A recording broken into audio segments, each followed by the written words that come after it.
Well, everyone, this is Noah McIntosh with McIntosh Associates, and I'm here with your weekly market update. Well, Iran simmers, markets move on. It's getting harder and harder to keep track of the developments with Iran. First, there was the bombing campaign and an announced ceasefire. We extended the ceasefire because we had a deal, and then we didn't. Then we set up a naval blockade at the Strait of Hormuz, but the Iranians said that they were the ones who closed the strait. Now we aren't bombing, but blockading. The Iranians have not shown up for a second round of peace talks and have been told to come back with a unified proposal by President Donald Trump. There's probably a more detailed timeline available here, plus maybe a few more points, but these highlights offer enough background to discuss the impact on the markets these past few weeks. There's been no resolution in the conflict, and it's unclear who's calling the shots for Iran. It's hard to fathom that after being bombed and now blockaded, that Iran has anything it can do to change the situation, let alone control the Strait of Hormuz. The market knows this, so every time the ceasefire is extended, oil drops and stocks soar. We agonized about the S&P 500 breaking through 7,000 all January and most of February. Last week, the index closed over 7,000. When a ceasefire is announced or extended, the price of oil drops, and when it does, markets rally, volatility ticks down, and bond yields decline. If tensions escalate, e.g. ships being shot at or seized, or the resumption of bombing on Iran's infrastructure, stocks will drop as the price of oil and bond yields increase. Some are calling this ceasefire trade, but we do not expect it to persist. Markets are either really cavalier and ignoring serious risk, or they have mostly moved on and will continue to advance. Unless there's an unforeseen escalation such as the U.S. committing ground troops in Iran, China and or Russia intervening on behalf of Iran, or Iran proving has effective weapon to deploy in its defense, then yes, the market's ignoring risk. On the other hand, we are at record highs. Less than 2 months ago, all the experts were saying it would be impossible to bounce back so quickly and warning we were on the road to an economic ruin. The markets have quickly turned the page and believe we are nearing the end of this conflict, or that it will be contained with the U.S. blockading Iran into economic submission and or regime collapse. Remember the Iraqi no-fly zones after the first Gulf War in 1991? Well, something similar could develop as a next step in the situation, except it would be a no-sail zone for Iran, while the U.S. and whoever joins us will keep the ships moving through the Strait of Hormuz. Oil will continue to decline, and the markets can focus more on mundane things like earnings and economic data. The past 2 months have been stressful. That's not to say we won't have stress in the months ahead, but this is yet another illustration of why it's important to stick to your plan even when you're uncomfortable.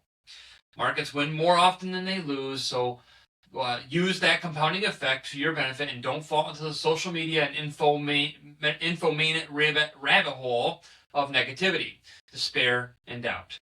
In the words of Scarlett O'Hara, after all, tomorrow is another day. Just don't forget the most out of today, too. The replacement of Powell begins. Last week, Kevin Warsh, President Trump's pick to succeed Jerome Powell as Federal Reserve Chair, testified in front of the Senate Banking Committee. As expected, the testimony turned into political theater, with some calling Warsh uniquely ill-suited.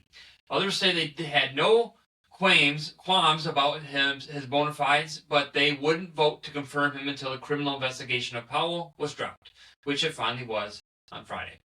The important decision now is, will Warsh still steer the Fed back to being more independent? Powell certainly flirted with partisanship, and the perception or reality is what tainted this relationship with Trump, who ironically installed Powell as chairman back in 2018 and has been complaining about him ever since.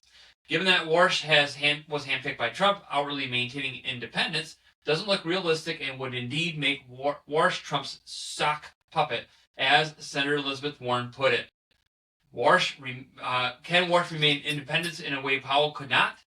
Can Warsh wrangle the other Fed members toward a unified independent Fed? Or will the Fed become divided and partisan like nearly all the other institutions in our government?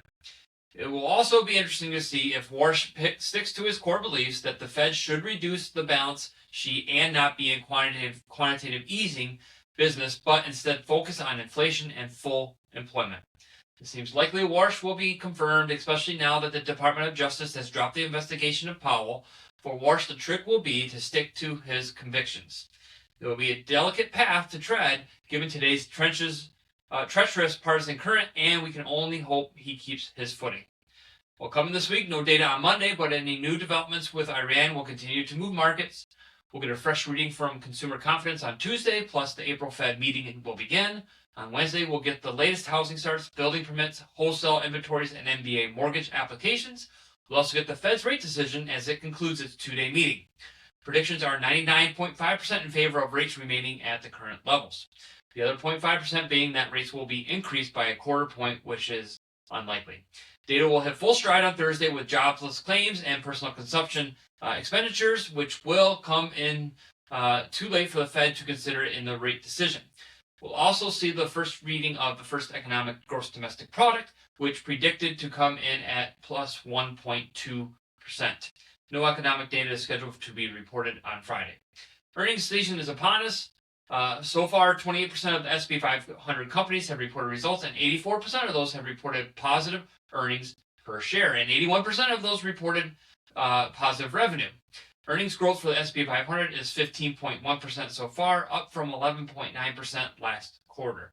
If 15.1% is the actual growth rate for the quarter, it will mark the sixth consecutive quarter of double-digit earnings growth for the index. For the current quarter, S&P 500 companies have issued negative EPS guidance, and 9 have issued positive. Valuation is still historically high for the S&P 500, and with the forward 12-month price-to-earnings ratio at 20.9 versus 22.2 last quarter, down mostly due to stock market performance in March due to the turmoil in the Middle East. Although the PE ratio is a little higher than the 5-year 19.9 and 10-year 18.9 averages, PE should jump again next quarter due to the market's recovery since the March lows. That's it for your market update for now. Any questions, give us a call at 989-692-2200. And as always, plenty of resources at focuswealthplan.com. See you next week.